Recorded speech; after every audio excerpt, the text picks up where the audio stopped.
رات آپ جو سنا رہے سورۃ قریش کا سنیں۔ ہاں جی، میرے دوست ہیں وہ نا مقروض ہو گئے، مقروض بھی بہت زیادہ ہو گئے۔ جب سے تسبیح خانے میں آنا شروع کیا نا، احساسات بدل گئے ہیں، ایک جذبہ پیدا ہو گیا کہ یار کسی کا نقصان ہو تو اسے بچایا جائے۔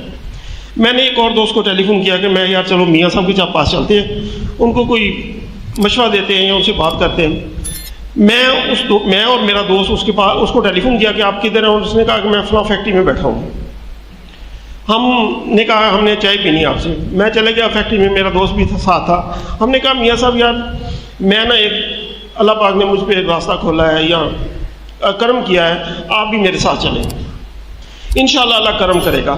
ہمارے میں مرشد بتاتے ہیں کہ ایک میں نے سنا تھا کہ ایک بندہ کہتا ہے کہ میں کروڑوں روپے کا مقروض ہو گیا، تو کوئی بندہ مجھے یہاں لے آیا، حضرت جی سے ملا، حضرت جی نے مجھے سورہ قریش کا عمل بتایا۔ اچھا میں نے کہا آپ سورہ قریش بھی پڑھنا شروع کریں، میں ملوا بھی دوں گا آپ کو حضرت جی سے۔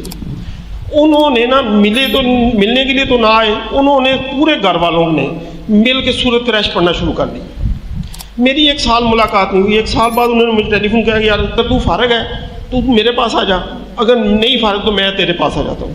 میں نے کہا یہ سب میں فارغ بیٹھا ہوں، میں آ جاتا ہوں۔ میں اس کے بعد گیا 1 سال بعد، وہ کہتا ہے کہ یار اللہ نے ایسا کرم کیا کہ 1 سال ہم نے سورہ قریش پڑھی ہے، 65 کروڑ روپیہ قرضہ ہمارا اتر گیا، اور ہم نے جس کو بھی بتایا، اور ہزاروں کے حساب سے ہم لوگوں کو بتا چکے ہیں، جس کو بھی بتایا اس کا ہی قرضہ اتر گیا۔